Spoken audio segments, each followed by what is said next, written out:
¿Y sabe usted por qué no sabe cómo reaccionar? Porque para reconocer que tienes un problema necesitas autocrítica. Algo hemos hecho mal, algo está mal. Pero como la Iglesia Católica no tiene autocrítica significaría negar que el reclamo de ser la única iglesia de Jesucristo, negarlo a ellos mismos para reconocer somos un grupo más. No lo van a hacer. Extra iglesia nulla salus. Fuera de la iglesia no hay salvación, de la Iglesia Católica, dicen ellos. Entonces, como hay cero autocrítica, no hay posibilidades de que hagan algo hasta que sea demasiado tarde. Hasta que finalmente pase lo que está pasando, por ejemplo, en Guatemala. Guatemala es un país donde el 50% de la población es evangélica. Brasil va para allá. Hay varios países, en Colombia, lamentablemente, en Colombia la forma de cristianismo evangélico no popular es el carismatismo. Sí, ha llevado cientos de miles de personas o millones a los pies de Cristo, eso es innegable. Pero tiene la falencia doctrinal, tiene la falla de que no tiene un fundamento muy sólido, y es parte del problema que se dio aquí en Querétaro después del avivamiento. Al no haber un cimiento sólido, se cumplió lo que dice la palabra de Dios: mi pueblo se perdió porque le faltó conocimiento. Entonces, lo que está pasando aquí en Juan 7 es que el Señor Jesucristo está predicando en Galilea y parece que Galilea se va a convertir. Dice el texto que el Señor no andaba en Judea porque los judíos querían matarlo. Si pensamos en la geografía de Palestina,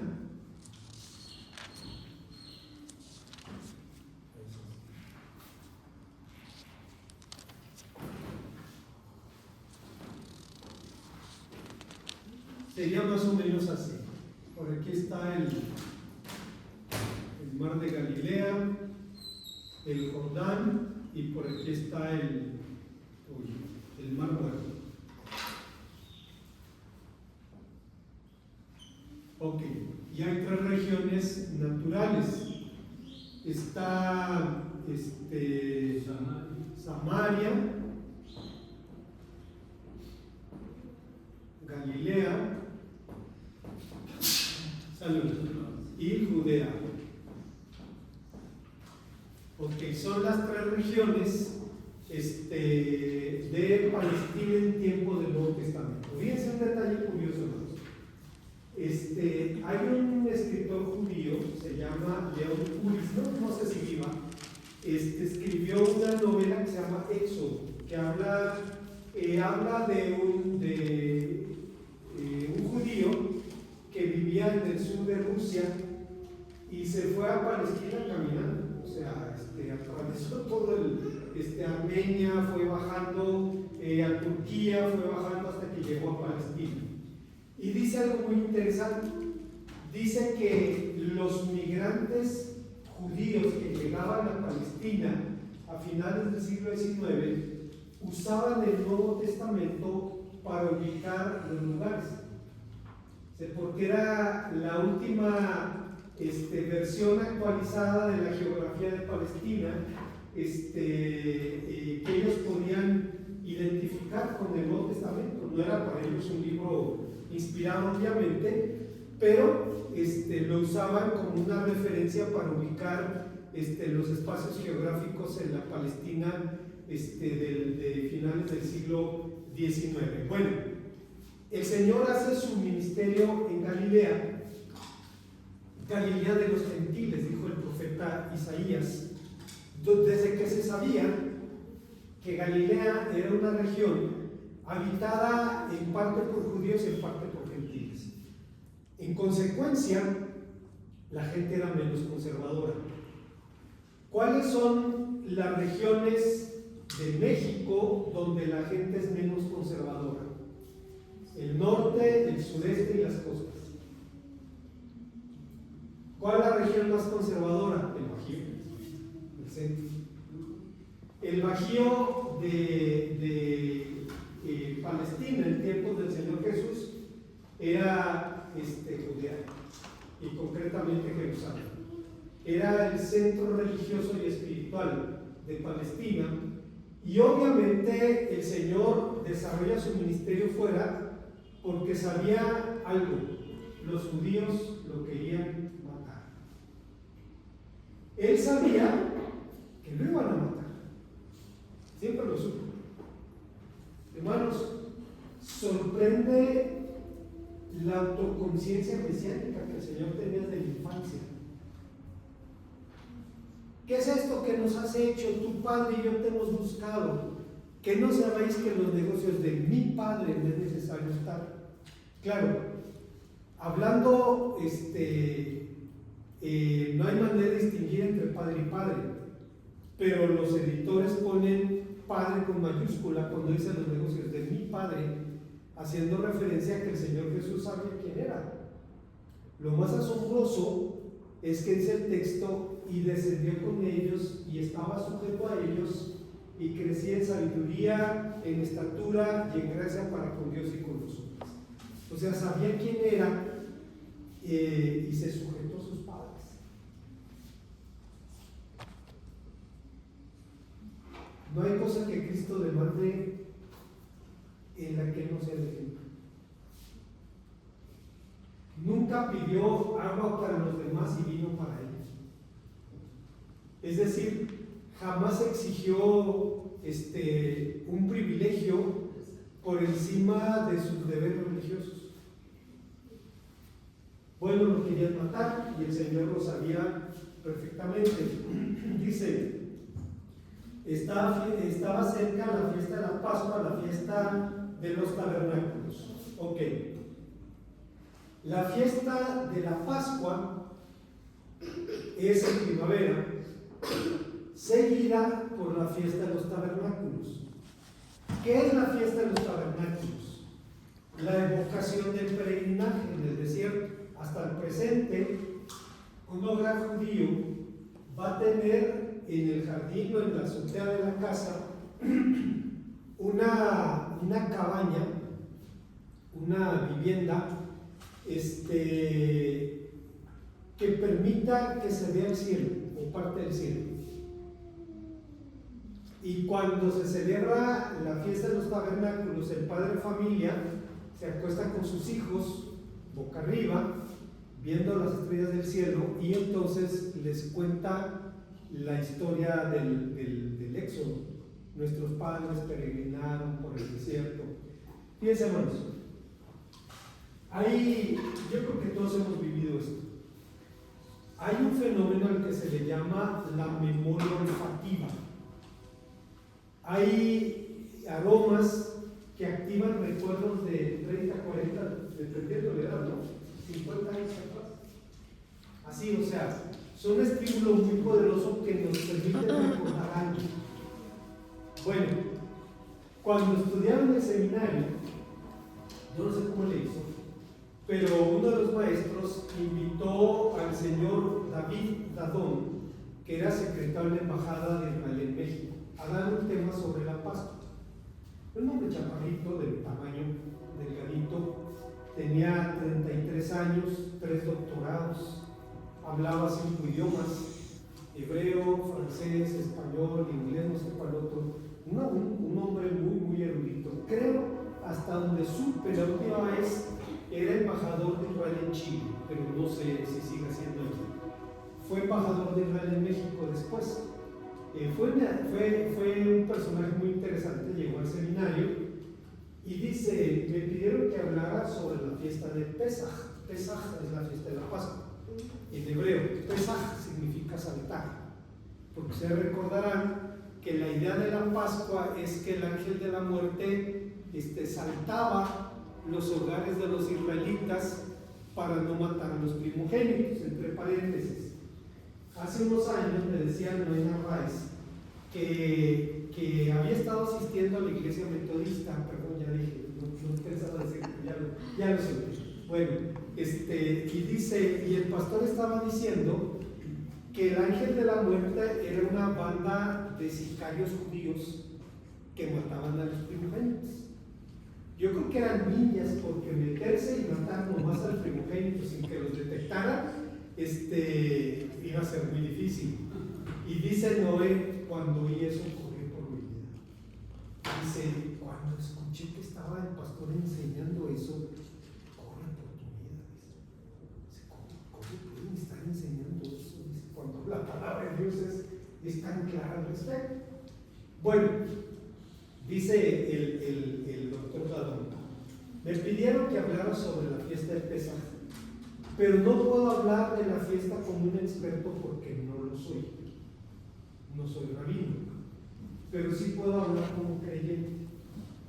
Y empezó a describir aromas, emociones, sensaciones desde la infancia. Una parte del ritual de la fiesta de la Pascua es lo que llaman la búsqueda del hametz, la búsqueda de la levadura. Se parte un pan con levadura y se manda a los niños que lo escondan en el lugar menos imaginable. En la noche empiezan a buscar la levadura con una vela para asegurarse de ver de cerca. Recogen toda la levadura que haya, la queman. Al otro día se tiene que hacer limpieza general. Se agarran los higos y se tienen que sacudir, porque a lo mejor un día estaba comiéndose una galleta y le cayó una migaja allí y hay que eliminar toda la levadura.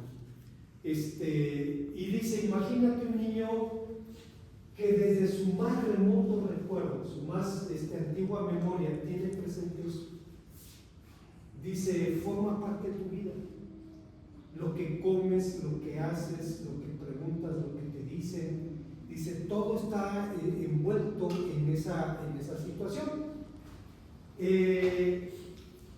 Pero no se limita a la Pascua, cada fiesta tiene sus detalles, y la de los tabernáculos tiene la peculiaridad de que el padre de familia judío debe estar en la cabaña, hecha con ramas o con material que se pueda, pero tiene que verse parte del cielo, para recordar que sus padres peregrinaron por el desierto después del éxodo y el Señor guardó su pueblo.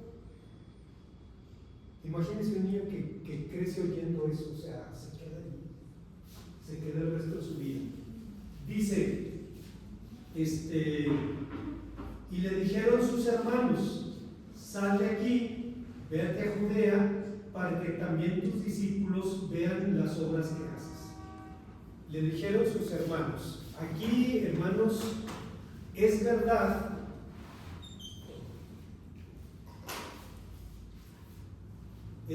que la palabra hermano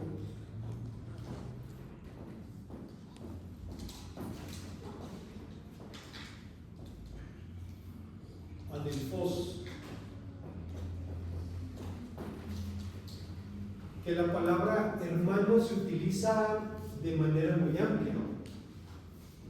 Hermano puede ser hermano carnal, puede ser familiar consanguíneo, puede ser perteneciente a la misma tribu o a la misma nación, o puede ser hermano en la fe. O sea, se usa como en español. Pero una lectura del texto nos lleva a una sola posibilidad.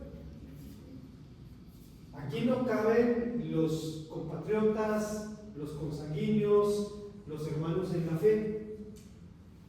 Aquí nada más hay opción en el contexto. ¿Quiénes son los hermanos aquí? Sus hermanos. En ese tiempo todavía. Sus medios hermanos. No se decían hermanos. No, sí. Ya, Sí. Es una palabra que se usaba desde la antigüedad. La palabra hebrea aj es hermano.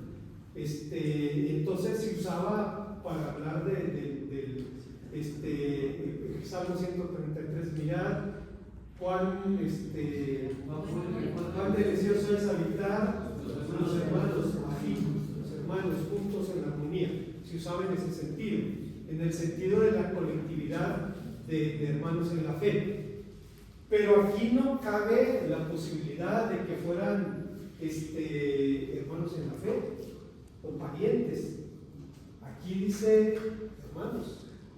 Hay una palabra para parientes, es sínguinis, que significa consanguíneos, o de la misma familia. Se usa ya en Lucas, donde dice que los padres del niño Jesús pensaban que estaba con los parientes, sínguinis. Pero adelfoses, hermanos, en este contexto, hermanos en la fe. Hay un hecho interesante: sus hermanos no creían en él. Y hasta cierto punto era razonable. Estaba empezando su ministerio. Segundo, crecieron con él. Él era el mayor, pero crecieron con él. Tercero, en su concepción hay un milagro. Milagro. Un milagro.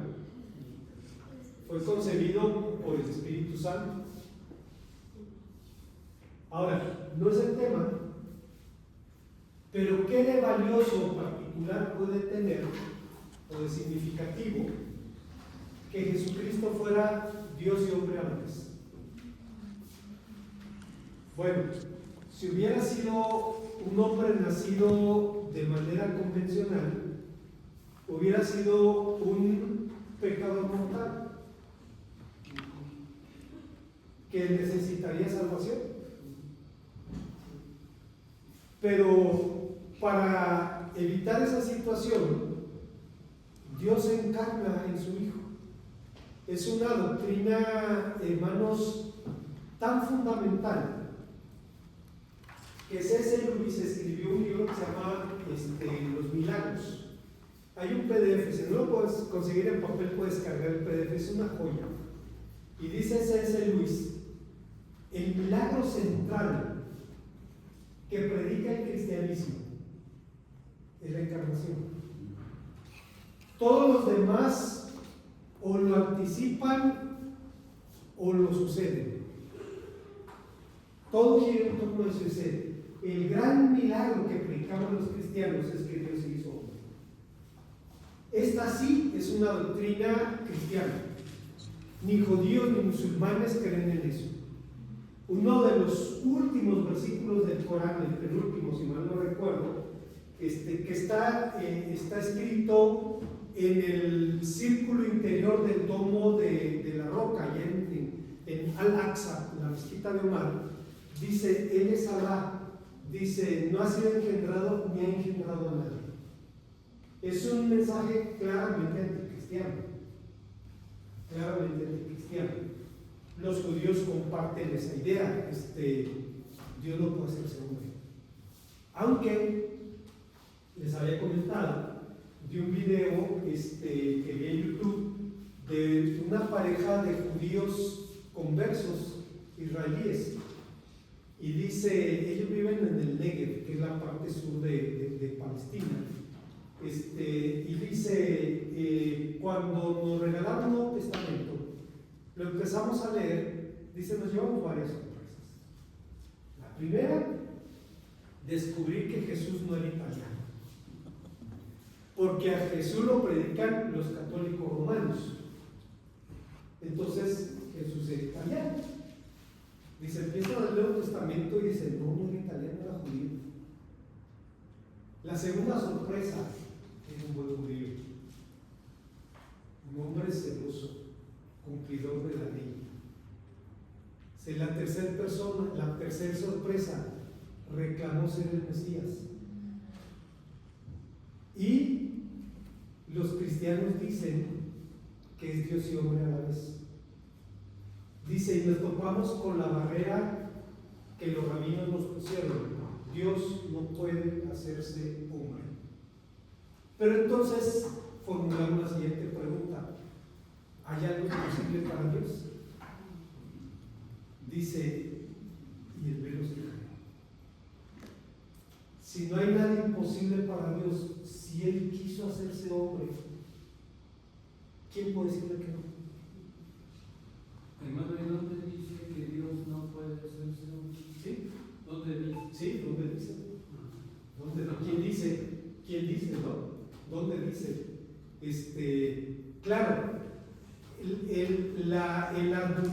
lo entendemos, porque Dios es tan santo, tan trascendental, que no puede hacerse hombre.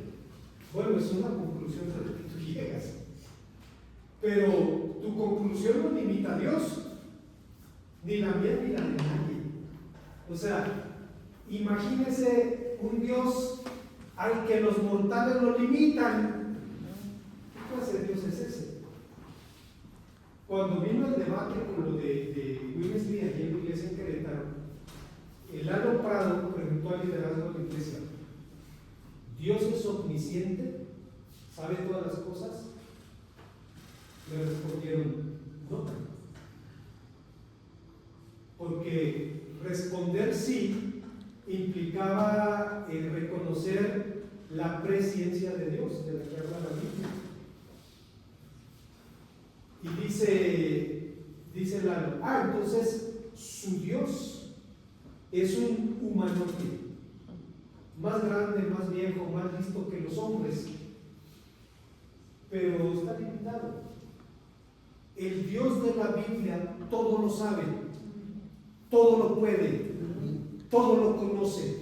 Nadie puede limitarlo, nadie puede condicionarlo. Y estamos de acuerdo en eso. Digo, no es una conclusión de la ni tampoco nuestra, es lo que enseña la Biblia. ¿Qué dice Nabucodonosor cuando el Señor le regresa su conciencia?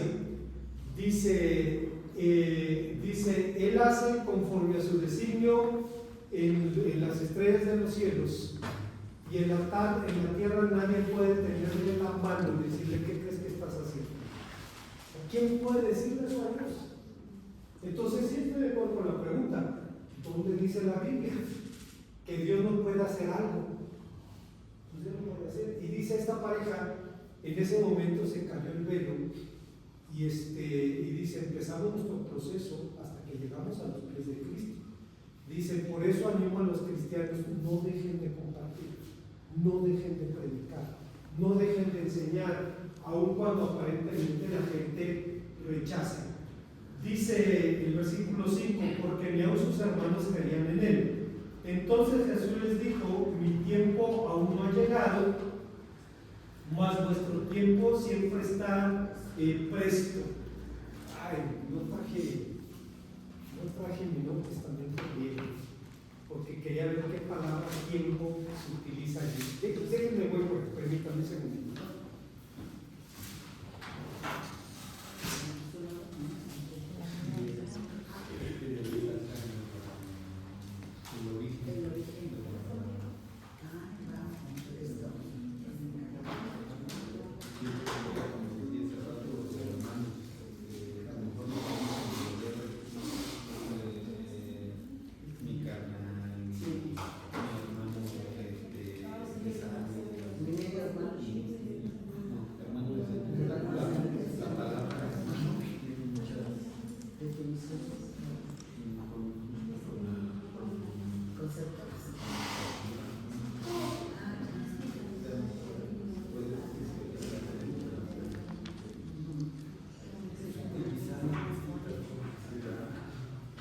Pero ahí habla del núcleo familiar.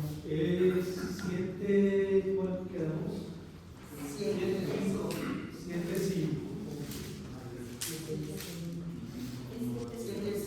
7, 6. 7, 6. Déjenme ver.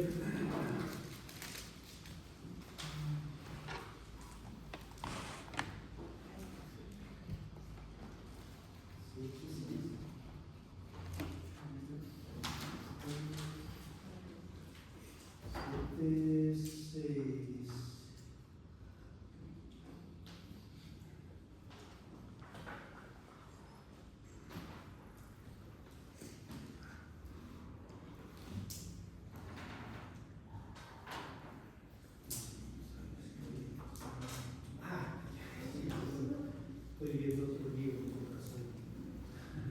No reconocía el texto. 7, 6, ¿verdad? 7, 6.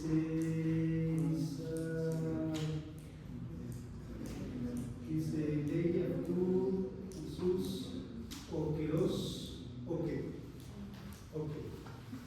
No es el tema, pero en la lengua del Nuevo Testamento hay 3 palabras para tiempo. Está la palabra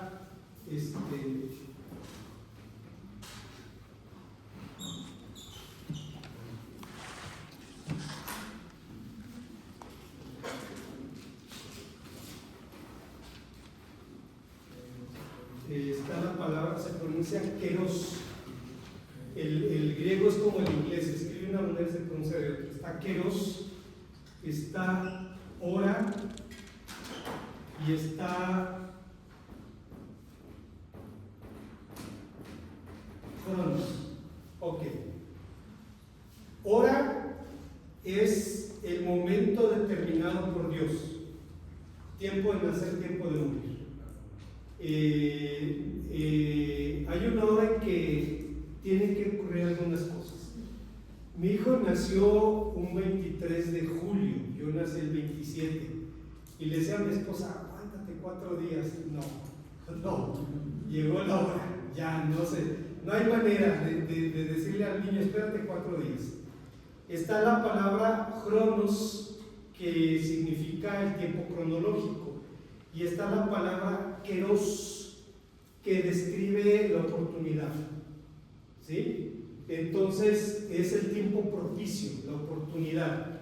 Aquí se usa esa palabra, keros.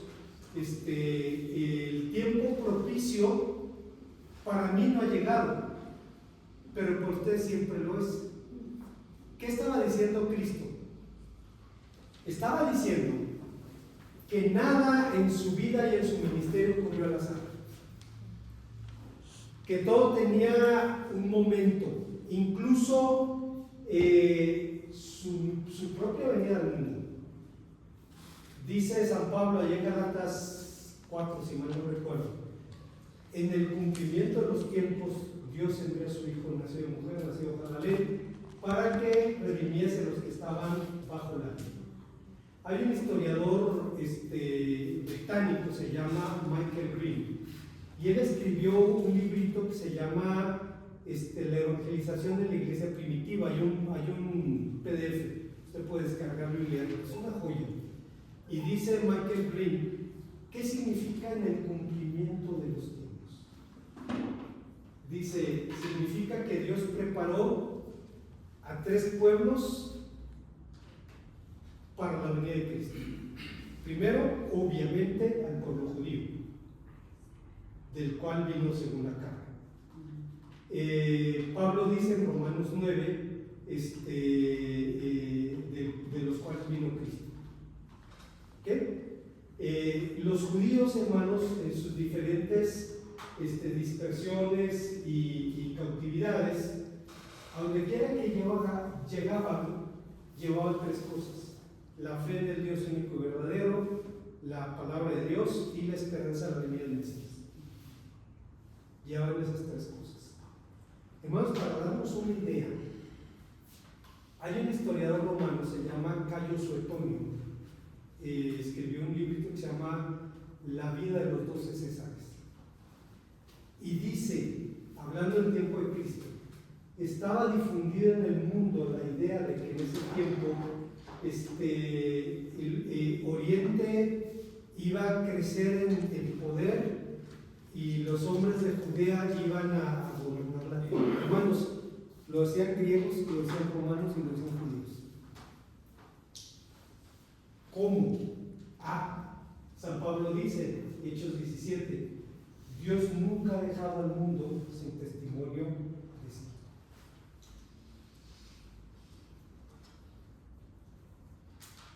¿Vamos al Espíritu Santo?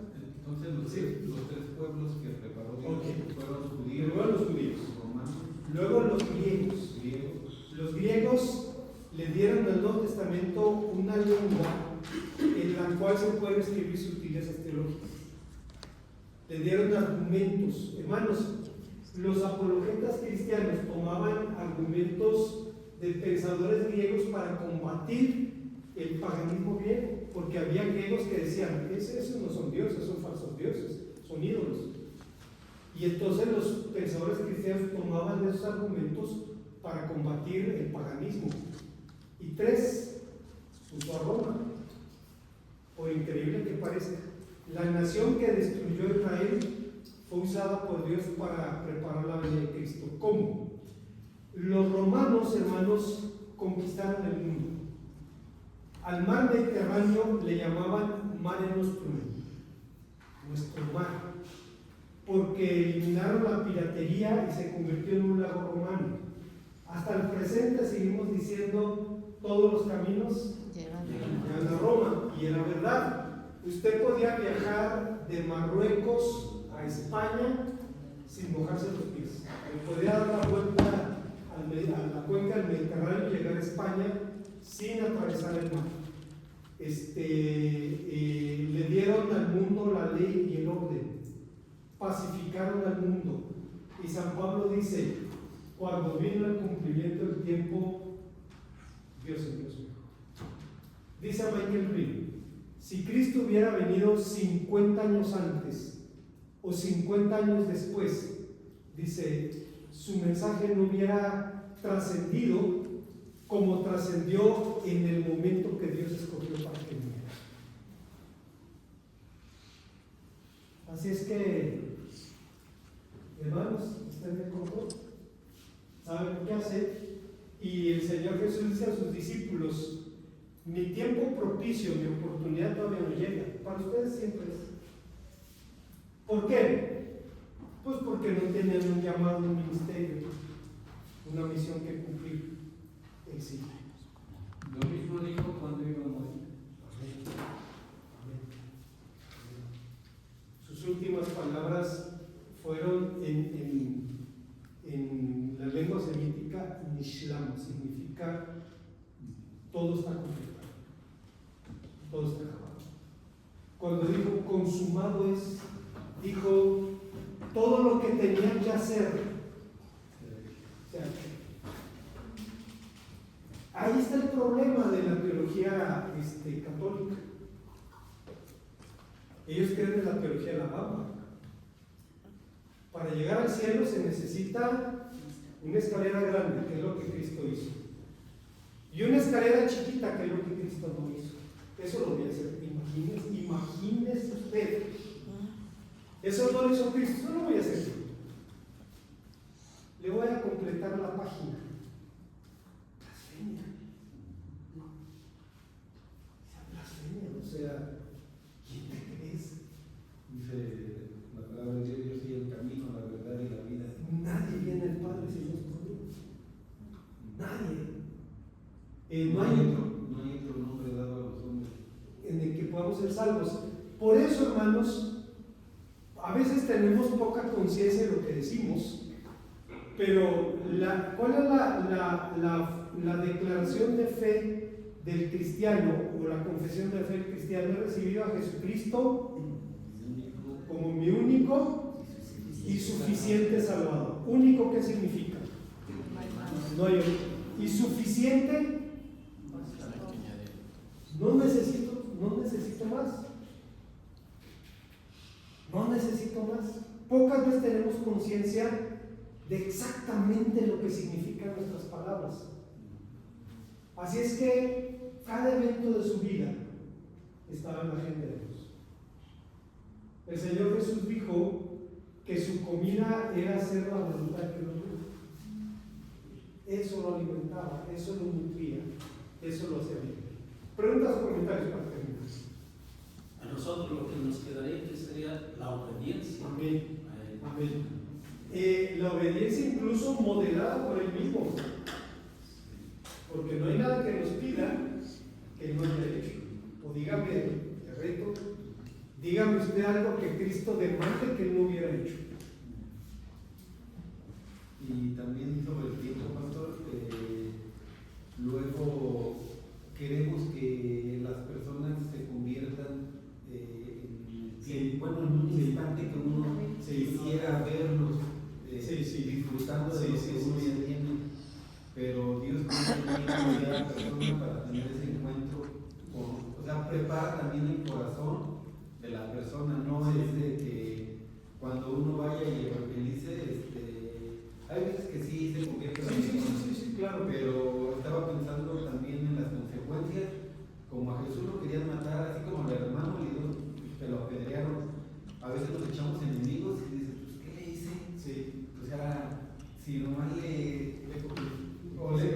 Ángel, sí. tienes acceso. Y ese es y hay gente que recibe a Cristo porque lo ve y dice, bueno, dame consejo, no, mira, yo creo que Sí, tú.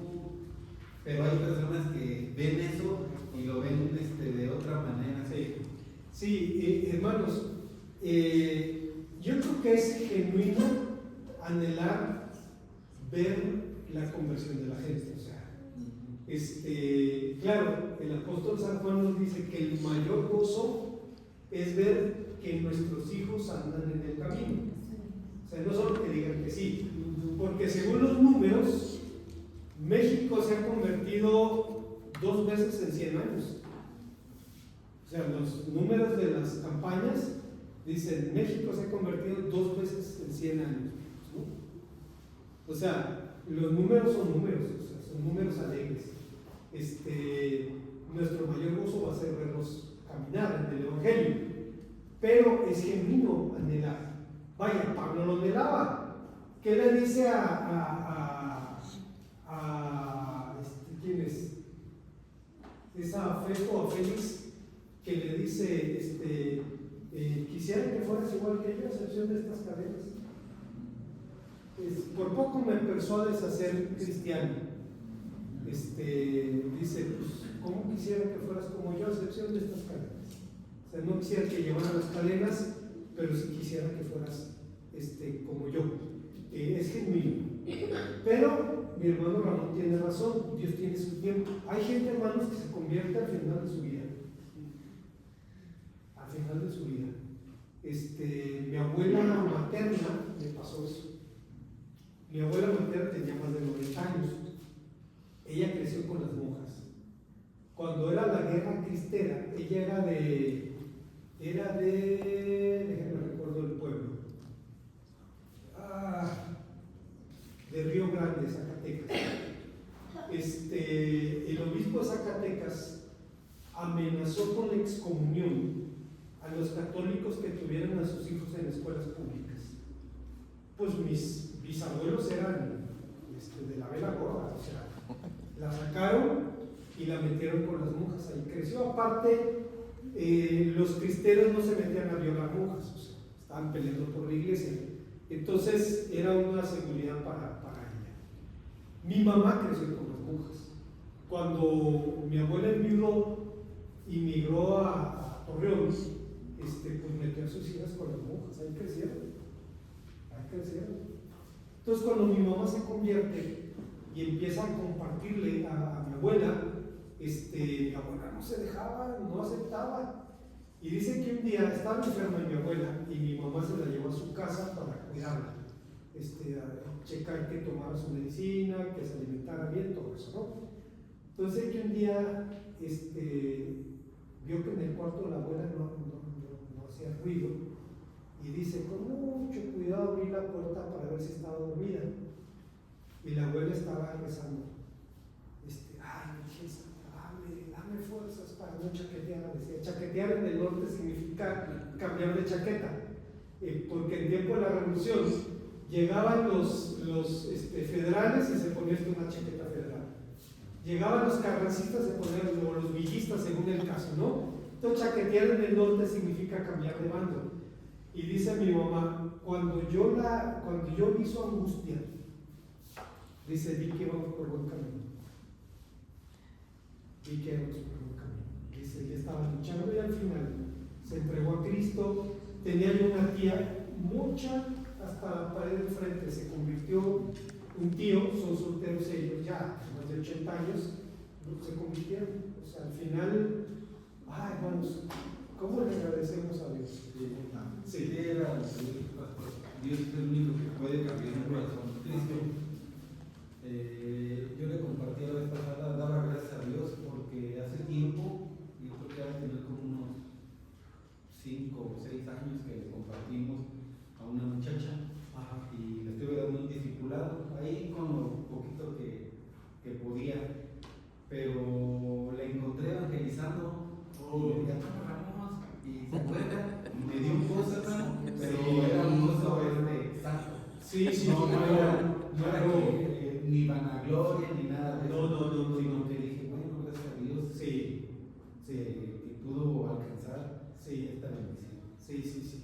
En fin, bueno, vamos a suspender aquí, vamos al desayuno.